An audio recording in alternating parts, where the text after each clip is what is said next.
Hello everyone and welcome to a new series I'm calling the Driveatantes. And in this series we'll be exploring all things cars and vehicles, from things like how to enjoy riding in a car and not view it as a stressful experience, to like how to do your own oil change in the future. But yeah, it's going to be from someone who's very much not a car person, has never been, has no interest in it, to someone who's been pretty much the stereotypical car guy I've known my entire life, my younger brother Anthony. You'll meet him later on. But yeah, welcome to the first episode, and I hope you enjoy. Bye!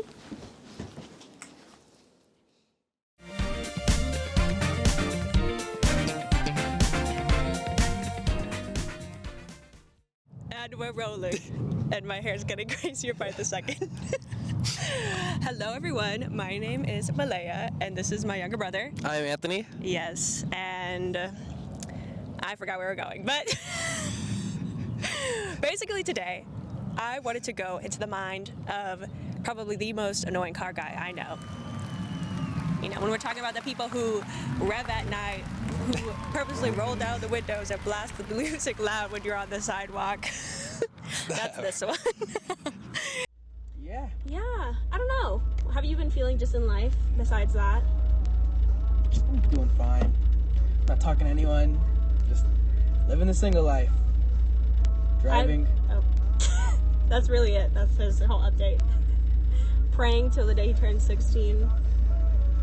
Anyway, as someone who sees driving as purely functional, as someone with anxiety who does it because she has to, I wanted to see what it is that makes cars so appealing for those car guy peoples or car people.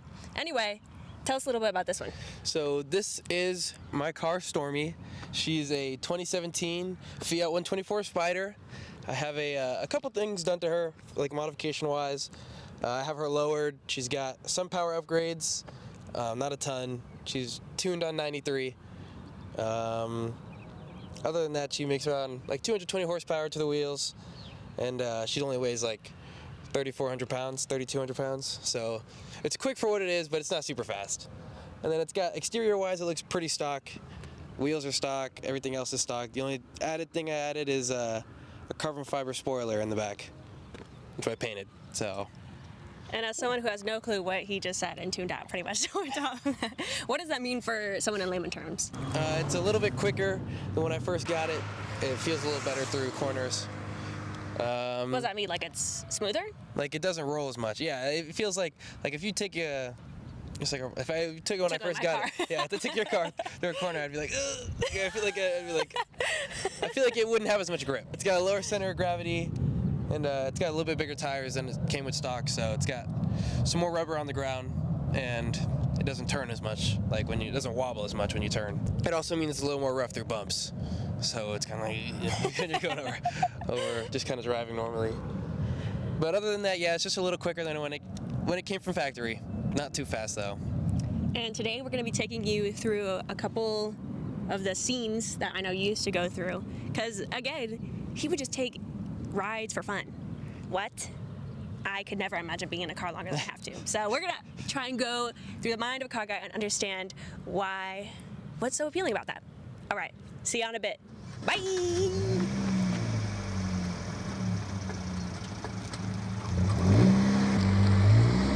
Seems that you've always been interested in cars from as long as I can remember. So what do you think kind of drew you to cars from that young of an age, still to this day?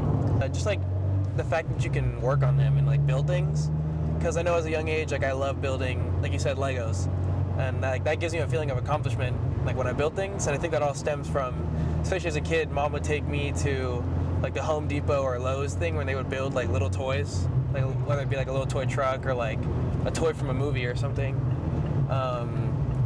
Yeah, she would take me, and I thought it was cool, like building things. Cause I'm like, wow, my own hands, I built this. Not someone else's. I know.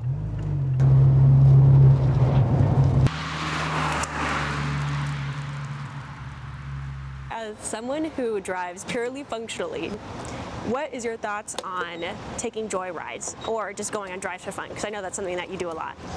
I don't know, I think it's nice to just kind of go on drives. Like, it's kind of therapeutic, it's kind of calming.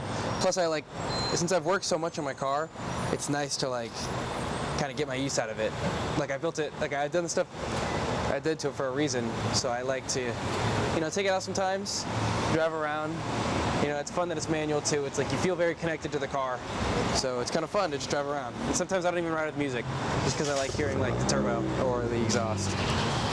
But yeah, it's just fun to go on back roads. Like you're kind of focusing on taking corners fast, or you're just kind of focusing on driving the whole time.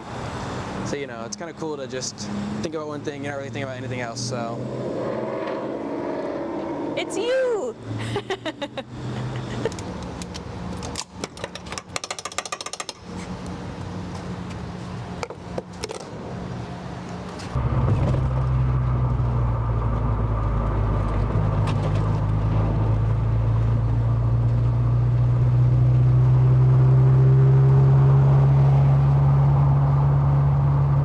I got a peaches and cream sweet tea. It's giving Wanda and the other one. Galinda. No. Oh, I guess that is. Oh, man. That's crazy. You think of a Wicked reference. I think of Timmy. I know what you're talking about, Ken. What is that one? You mean the Fairly Odd Parents? I thought it was just Fairly Odd Parents. I know, but isn't he the guy? Yeah, I think that's his name. I have no clue. Anyway, No, this is a boring conversation. Yeah. I love drinking and driving. I also feel like I have to address the car guy stereotypes. What do you have to say, or what do you think when people have complaints, like if it's late and they're trying to sleep? I do play my music pretty loud with the top down. But I was just gonna say, I mean, it's like their hobby. Like I do, like I understand the ones that do rev it loud, just because. I mean, like I said, it's their hobby. I mean, they worked on their car, and they like it to be loud. So I'm just gonna they're just say, having fun. I mean, they're just doing their hobby. I understand it's their hobby, but it's not like mine or anyone else's. Yeah, I know. Do we have to be privy to their hobby? No, but I don't think they're not doing it for you. True. They're doing it for themselves. True. But it just so happens to affect everyone else around them because it's so loud. I guess that's the thing. It's like, do you think there should be ethics behind that? Do you think they even, so supposedly you're not one to do it, even though I know you're coming home from inside the house every time you're coming home. Do you think that they should not be revving it at night because it does affect other people? Or you think it's their prerogative? I mean, late at night I get, it's annoying. But the other ones where like they do it during the day and people are just like, oh my god, they're so annoying because they're just driving their car. Like that one's annoying because they're not doing it for you. I mean, they're doing it because they like the way their car sounds. During the day, everyone's awake. Plus, you guys get to hear the cool car. So there you go. Exactly what goes through my head every time they rev it.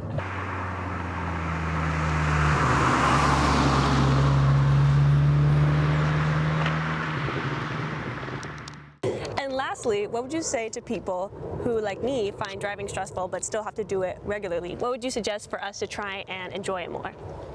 I would say something that you could do is like try to make it a therapeutic drive. Like, don't think about it. Like I know it's a daunting task trying to get from point A to B, but I mean you could try to think of it like, oh well, I'm about to drive through some nice roads, or just kind of, I don't know, play some nice music. Okay, reframing.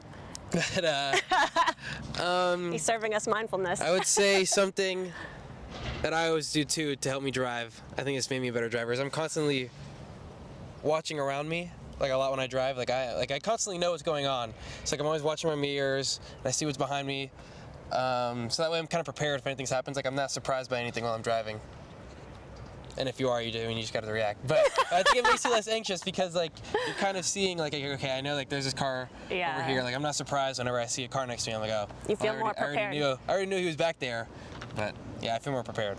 Well, that's it. Episode 1 of the Driveatantes. Stay tuned for more car tasks. Motorcycle. Yeah, maybe.